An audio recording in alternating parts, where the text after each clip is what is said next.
Hi, Sarah. Hi, Steph. Hi, listeners. We have a guest today. We're talking to Laura Khoudari, author of Lifting Heavy Things, among other things. She writes a Substack. She's got a website. She's got an Instagram, and she is a trauma-informed personal trainer, writer, and recovered from binge eating disorder, as she talks about a little bit more in this episode. Take it away, Sarah. We talk about what it even means to be a trauma-informed personal trainer and what that looks like compared to regular personal training as well. And a few things that you can think about, a few tips if you are somebody who wants to find empowerment through movement. Gonna edit you Safety out, in make that movement, mine. safety in your body. Yeah, we talk a lot about this. Nervous system regulation is a theme here, as Yes. well as safety in ourselves in the kitchen and through food, and Laura's personal journey of that, but widely applicable to a lot of the things that we talk about. Where I felt very aligned with Laura's philosophies and ways of thinking about things. Yes. So you can sign up to Laura's Substack for free and you can follow her on Instagram. We're going to put all her links below so you can check out her content there if you resonate with what she's sharing with us today. Here she is. Well, hi, Laura. Thank you so much for joining us today on the podcast. It's my pleasure to be here. Hi. I'm always quite impressed by people who are such vociferous writers because I would always like to write more, but I have to be honest that I don't enjoy writing as much as I wish that I did. I guess this might sound like a strange question to ask at the beginning because it sounds almost like a conclusion. But what I'm really interested in is with all this writing that you're doing, what is the message at the moment that you are passionate about putting out into the world? Oh, wow. That's a great question. I write about what I think are actually fairly ordinary things that a lot of us think are either not interesting enough or are maybe should be kept secret, make them weird, make them different. All of these sorts of things that I want to normalize. So either things that we just are like, wow, that's so boring. It's not worth talking about. I've been recently studying, I wrote this poem that will hopefully find a home about my broken dishwasher, but of course it was about so much more, right? And in that so much more is really, I think, things that are fairly universal. And what I'm seeking to do is just like tether us all when I share my writing and say, like, that thing that you thought was weird about you, me too. And, this all sort of grew out of my own experiences with any work where I started to put myself out there, where I was like, I mean, I know I like to think I'm special, and also I'm very human. And so, like, even though I feel totally weird, I can't be the only one, right? Yes. And so just looking to connect on that level. Yeah. That is so in line with our podcast because that's essentially why we started it. And of course, ours, talks about the ways we are alone or think we're alone or feel alone in our relationship with food and body image. But of course, the metaphors extend like as dishwashers do. So welcome. It's so good to have you here. And as a way of just introducing yourself to our audience, I'm gonna give you the floor. Oh, wow.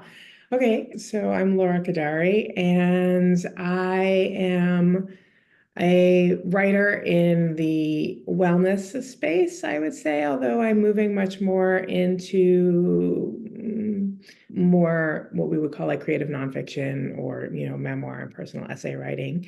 But I got my start as a writer who admitted she was a writer, as opposed to somebody who was writing in private. Actually, with my first book, like I jumped right in. Besides like sending out an occasional newsletter, as a trauma-informed strength coach. And I wrote a book, Lifting Heavy Things, Healing Trauma One Rep at a Time, that really was intended to share a method of strength training that allowed people to cultivate a deep relationship with their body, especially when healing from trauma or any other stress disorders, or even just coping with the things that life hurls at you. And instead of strength training to get shredded or to perform better or to look a certain way, or because my doctor told me to. It's actually a way to cultivate just like a really deep relationship with yourself and to be in conversation with the body. which can also be helpful in other sorts of healing work. When I was writing that book, it first was going to be a textbook. Then it was going to be like very strictly in that sort of self-improvement category. But all I wanted to write was the personal narratives when I was actually writing, which are in there. And it became very clear that I wanted to be doing more of the writing through that process. There's a similarity there because we only want to be talking about the personal as well. Well, it's for the benefit of the listener. I don't even know if Sarah, if you're aware either. So Laura, you and I met, was it 4 years ago at this point? It must be something like 3 or 4 years ago. Well, my book came out in May 2021, and working with you and talking with you and that group was, I think, right as the book came out. I think it was out. And it was actually one of the first book events I did. Okay. Yeah. Well, that was, I need to give you a little bit of a shout out here. That was at the beginning of my coaching when I was just starting to I was on Instagram and starting to talk about this. And at that time, I did not have any background at all in somatic work. So your book was one of the first introductions I had into that. And I remember reading it. And I know that you're doing a lot of work now that has been different from that original book that you wrote. But for the benefit of those listening who would benefit from listening or reading that book, I remember reading it, and the way that you organized it, there were these pauses that you would inject into the writing to sort of cue the reader to check in. And at the time, I was so fight or flight that I remember feeling so like, what? That was so wonderful and new to me and a bit nerve-wracking. But I remember the safety with which that book was written was like this invitation towards it. And I am now a somatic experiencing practitioner in training, and I'm about to get certified in that. And that was one of the first introductions I had to that. So the way that you brought the somatic work with trauma healing, with movement, I know for some people listening, that book would be so highly relevant, and I've continued to recommend it to clients throughout the years. So thanks for that. Thanks for sharing. That's really cool that that was like your first foray into it. And I try to keep, well, let me back up. So I incorporated that with great intentionality. The book itself is not just about exercise, which is something a lot of people engage with, and in strength training in particular, how we can work with trauma and start doing some things that might support us in other healing spaces like talk therapy.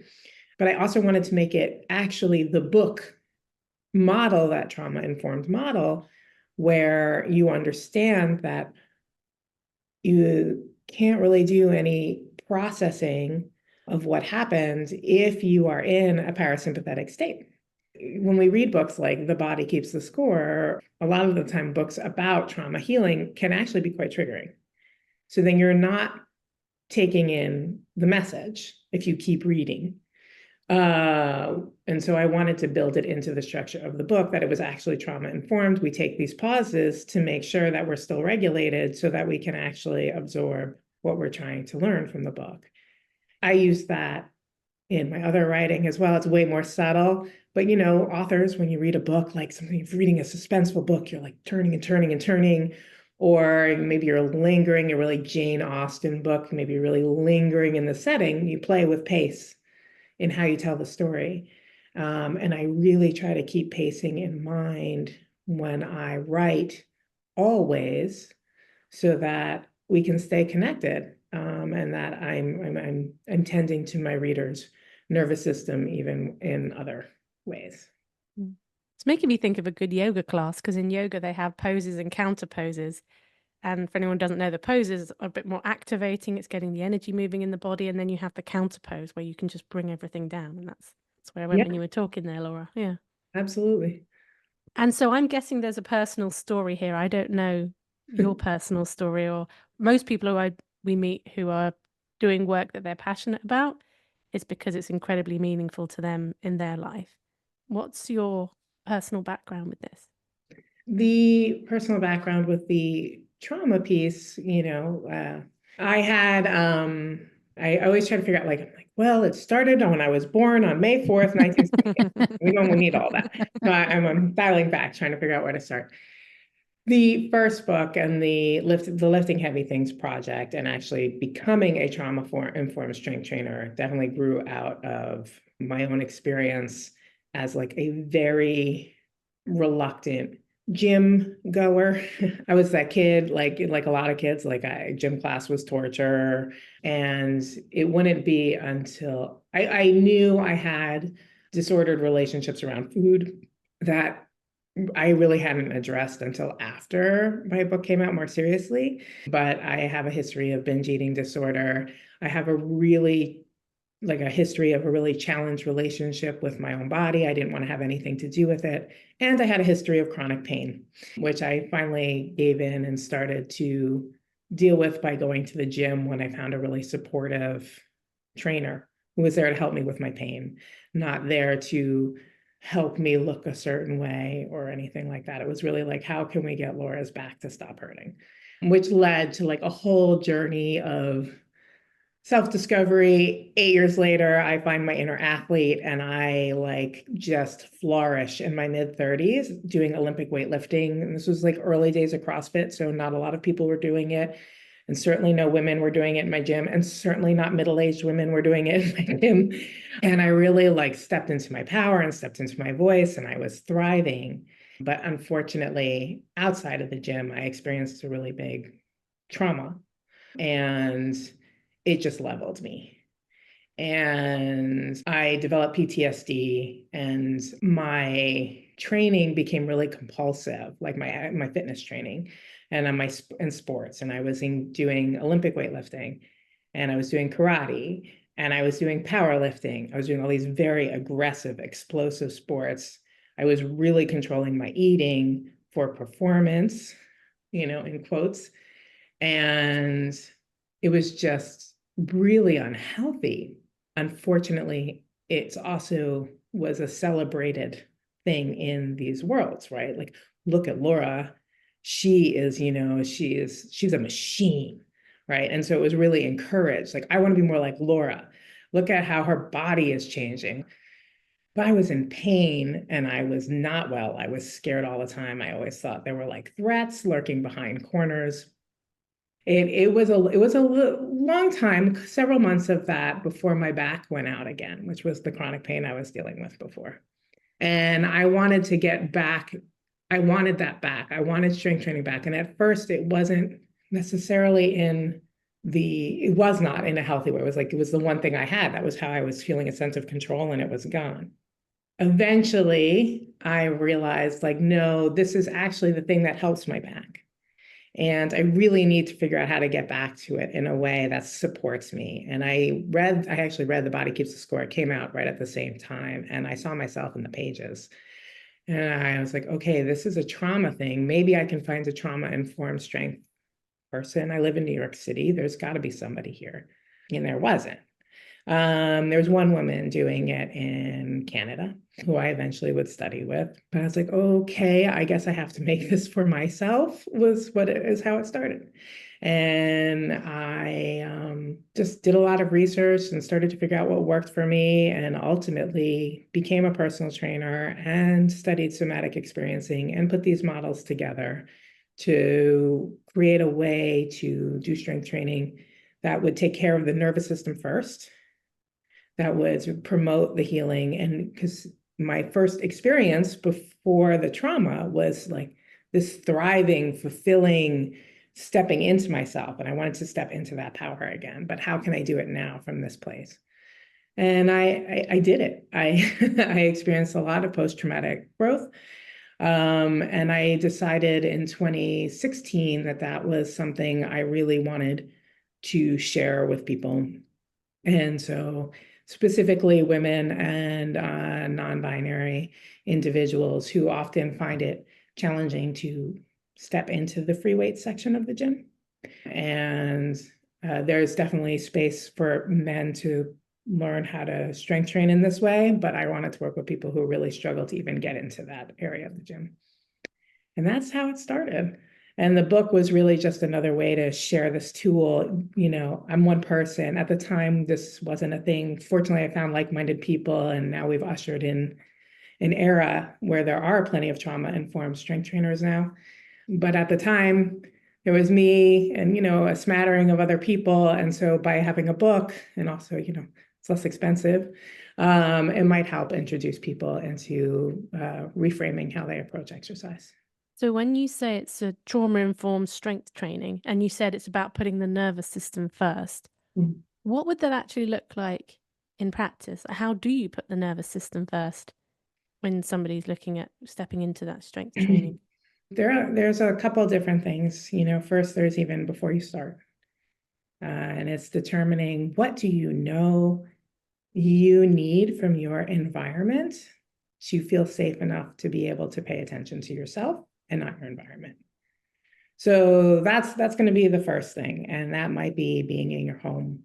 That might be being in a particular type of gym. That might be being in a gym that has certain community policies that align with yours, or gender neutral changing facilities, right? This varies person to person. Loud music, no music, bright lights, no lights, that varies. So you're setting the stage so you can actually pay attention to yourself. And then that's the next part. How do you feel safe? You start to pay attention to yourself and notice what your edges are, what your boundaries are, what feels okay, and not push through, right? We're always encouraged, like, one more rep, push through, not that. not Billy's boot camp. This is about like, okay, this is my edge. I'm going to stop here. That's going to look different for each person from day to day. And it's going to look different where you are in relationship to strength training and moving your body. Strength training in particular, while I do talk about it applying, you can use this with other movement practices. Strength training in particular has built-in pauses. We were talking about the pauses earlier, right? You do a set, and then you're supposed to pause. Usually, some models have different things, but generally you do a set and you pause. So when you pause, how are you feeling? If you are working pretty intensely, for you, whatever that looks like, it's going to look different for different people. You might notice, and I talk about what are the sort of signs that maybe you're moving into hyper or hypoarousal. When you notice in that pause, oh, I am moving towards that, here's a small tool you can use to start to bring your nervous system back to baseline before your next set. And you don't do your next set even, because a lot of the time it'll be just based on time. Maybe, you have a time turnover of 30 seconds in a CrossFit class, let's say. This is not that. This is like, okay, yeah, no, I'm actually ready to do a next set. Or even though my program says 4 sets, today was a really hard day and I have done 2 sets and I can feel I can't get back to baseline. So I'm going to stop here. And like creating all of this permission around letting yourself, tuning into yourself and letting yourself honor your boundaries and edges. It also, that means like learning to trust yourself to go to those edges, right? Because you hear a lot of like, oh, well, you won't work hard enough. People often want that boot camp style to push them. If you are doing this, you are learning to cultivate a relationship of trust with yourself that you will figure out how much you can lean into that discomfort. And then when you have to dial it back. So it's using the nervous system to feel a sense of safety, to know when you're maybe moving out of that safe feeling place, bringing yourself back. And so that's why I talk about it as like cultivating a really deep relationship with yourself that is very like focused on the nervous system. You mentioned being able to pay attention to hyperarousal and hypoarousal. Mm-hmm. Obviously, hyper is like an increase, and hypo being a decrease. Yes. So hyperarousal feels like that would be a bit more making itself known.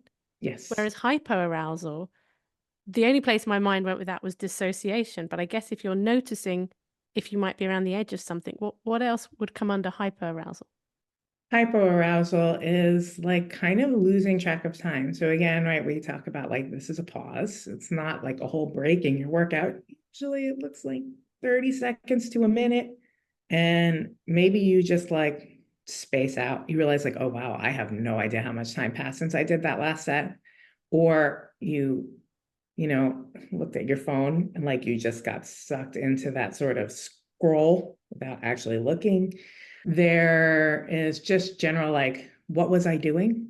So these are things that are like, you know, dissociation is such a big word, but like we are afraid of it, which I'm like, don't pathologize it. It's telling you something. It's keeping you safe. Spacing out, though, none of us are like, oh, that's terrible. It's getting a little spacey. Like you're bored in class.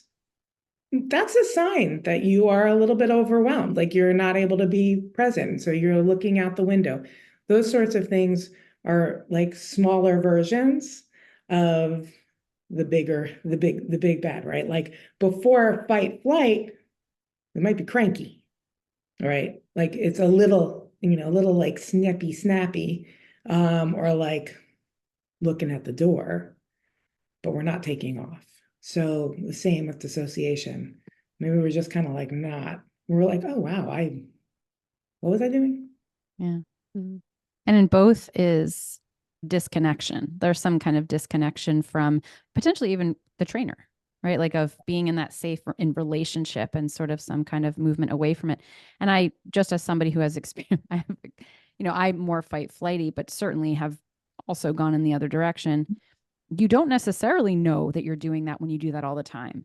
It isn't something you're readily having access or insight into, which is kind of the point of what you're saying. It's like beginning to really understand what your signs of that are, because if that's the way we function, because this would extend beyond just being in the gym, right? Like this would also be part of the way we live. Getting to know this through such in such an intentional space is hard. Like it's not something you just necessarily pick up on that you're doing. No, that's why we're practicing it. Yeah. It's not like you go in with those skills at all. The idea is to cultivate those skills the same way you might sit down with a mindfulness app to try and teach you to notice your breath. It's the same thing. It is a mindfulness practice. Sometimes joke it's mindfulness for meatheads, right? But it's really mindfulness for anybody who wants their body.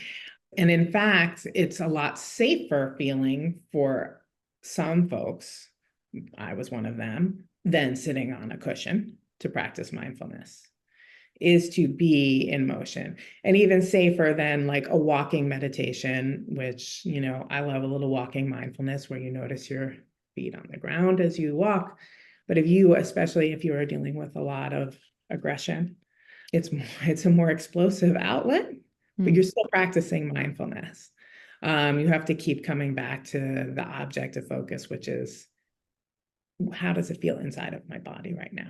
Which applies to our audience in a specific way, because body image and eating disorders are inherently there's a lot of cut-offness from the body. So using the body in this way to access more self-knowing and more nervous system regulation is potentially like the barrier, right? Like using the body itself. So that's also kind of introducing the story of how did body image and or food relationship play a role for you here? And you mentioned that parts of that were looked at after the book came out. So how did that unfold?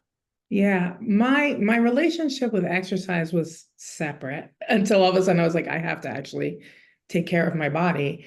And then that was very much care and pain management focused. So I cultivated a pretty good relationship with exercise in that regard. And as I'm writing, I'm really realizing like I have been contending with body image and fears around body and not being comfortable with my appetite or not being comfortable with my appearance since adolescence. And the seeds were planted before. I'm 46. That is a long time. And it was so funny when not like haha funny, but a little sad funny. I actually, after my book came out, I was like, oh, it made me realize I needed more help. And like I actually needed professional help. I sort of had this loose grip on things and when things like the pandemic happened, I was completely triggered. So everything was very precarious. And when I started looking around for a program to get support, and I've been working with a program now working with a counselor for a couple of years now. But when I was looking for that person, as I was talking to people, it was always like, but you're so in tune with your body. Like, because I was looking for help with this idea of intuitive eating. I was like, what does that mean? They're so in tune with your body. And I was like, I can get in tune with my body in the gym. I am and people are like, oh, you love to cook and you're such a good cook and you love to eat and you love to write about food. And I'm like, yes. And I can't actually sit down and enjoy a meal around people very easily because I realize like I am totally off on another planet. I eat very fast. I have no idea. And it didn't, again, it's that back to safety thing. Like it wasn't that I didn't have the tools. I didn't feel safe to eat. And so I was able to take those tools. I sort of maybe had a head start in doing this recovery work because I was like, oh, I know all about feeling inside my body and what safe feels like and what not safe feels like. And I just never applied it to meal times or other times where there was food. So, it started with things like, I don't like to sit at the dining table.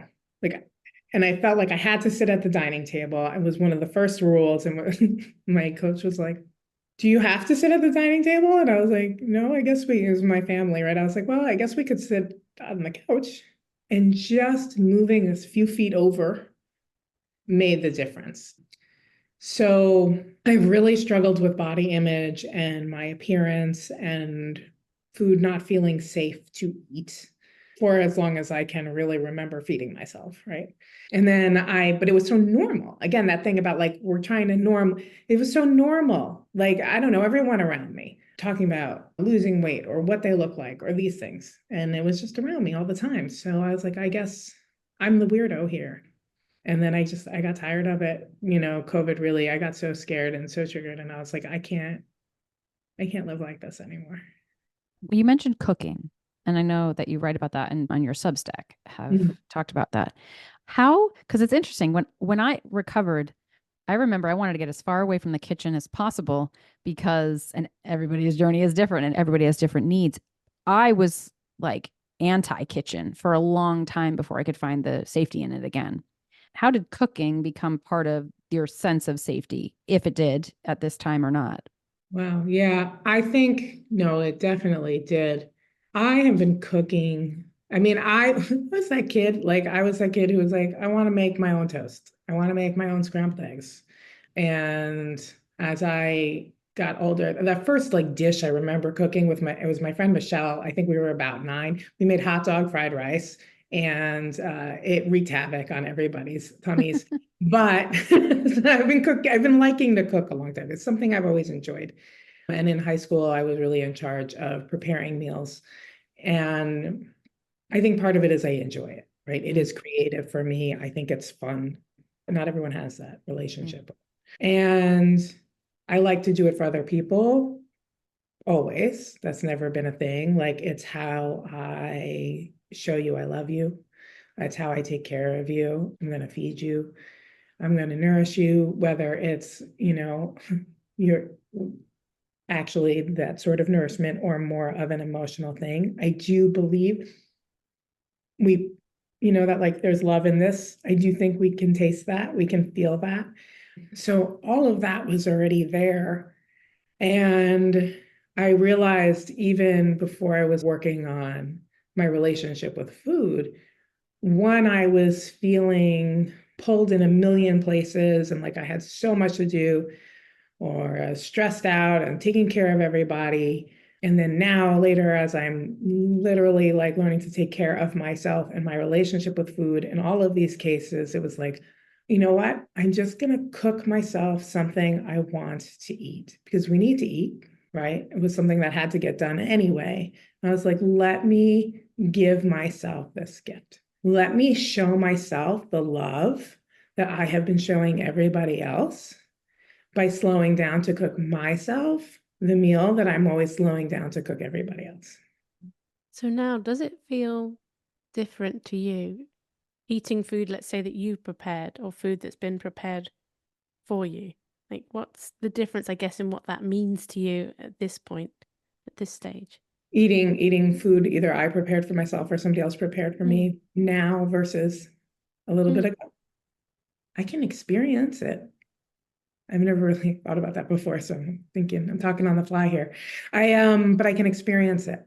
I couldn't experience it before, right? And if you are experiencing the act of somebody expressing their love to you, or yourself expressing love to yourself, whatever that act looks like, in this case, through the gift of like, here's something to eat. But you could take it another way. Maybe it's like, if somebody, I'm an acts of service gal. So if somebody like were to clean up the bathroom, right? I would be able to be 100% present for that. And I would be like, wow, thank you so much. I really don't like to clean the bathroom. I really appreciate it. But because I couldn't be there when I ate, because I couldn't be present around food, if I did that for myself or somebody did that for me, I really couldn't appreciate the gift because I couldn't be there to accept it. I mean, my body was there, but nothing else was. And then, you get like the pleasures of eating, like tasting. I mean, I don't know how many meals I've eaten without tasting. So, and the sensorial pleasures in general are like really important to me. So being able to really tap into that and feel safe doing so and do it without judging myself is like next level. In both scenarios with the kitchen and the gym, it sounds like there's been this reclaim, especially after you had, you found the gym empowering in the beginning and then had a trauma that then you had to kind of go back in and reclaim this power for yourself. And in both scenarios, it sounds like what you're saying is that you had to go in with intention, reestablish safety on your terms so that you could be present. How did you do that in the case of the kitchen? So was it just simply sort of, I don't want to say just, going back in with intention and saying, I want to be here. I want to find safety in my kitchen, and naming it and cultivating it? Or were there other things, like potentially like the deconstruction of judgment, or re-identifying with appetite as a thriving thing as opposed to a pathological thing? Like what were the changes that had to take place for you to find the kitchen safe or find appetite safe? I had to abolish the rules. That was it. That was the big thing. The list was long. It was contradictory. And I think that was part of it. I eventually became so paralyzed by the rules not aligning anymore that that was part of what broke the camel's back, right? Like it was like, what? I couldn't ignore that anymore.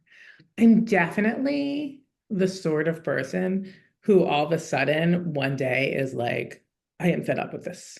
And it's very drastic looking on the outside. Inside, it's been building and building and building and building. No one knows. And then all of a sudden, I'm like, no.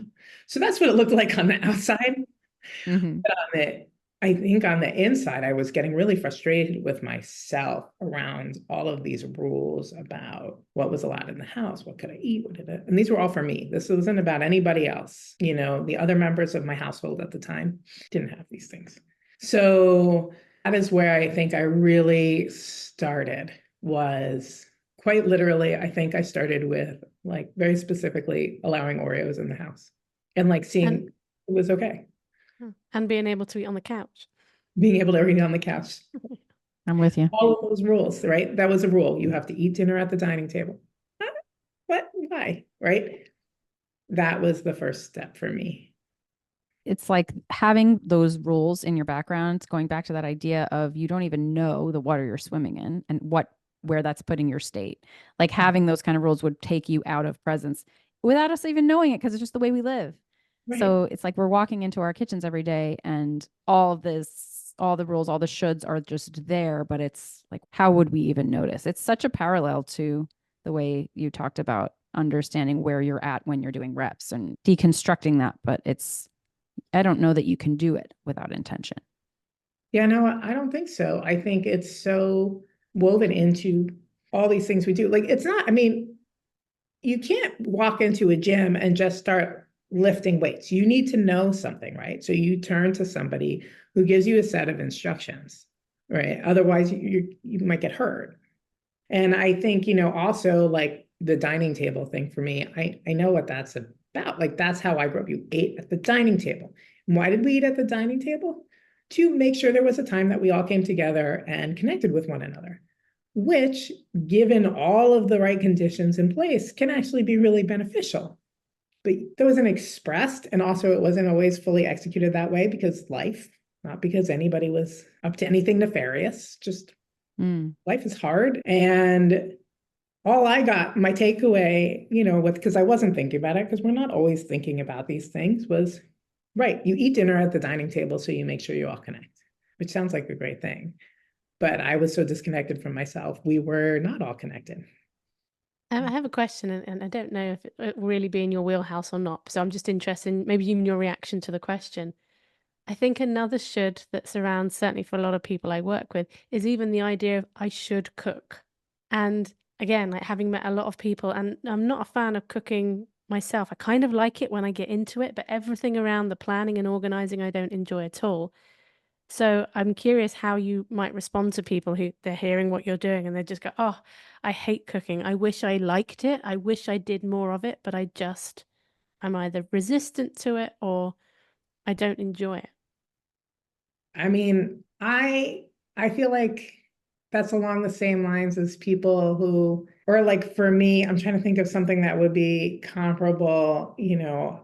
I wish I played a musical instrument. I'm surrounded by people who make music. They seem to enjoy it an awful lot, and it does seem to add a lot of value to their life. But I get my music from other sources because I don't really want to do what it takes to play a musical instrument. And I know food is something we need in a way. Well, it could be argued we need music. We've been making music since the early humans. But if it's around in other sources, like, do it how it brings you pleasure. I think that's the thing. The important thing is to be nourishing yourself. Among the rules I had to do away with, most of them were things around what we would call quote unquote processed foods, right? Like, and whether that's like a frozen pizza or a bag of chips, or even those pre-chopped vegetables. Like, I was of this mindset, I got myself into a place where like I had to do it all from as close to scratch as possible in New York City. So fortunately, I didn't wind up trying to grow a whole vegetable garden. Your rooftop.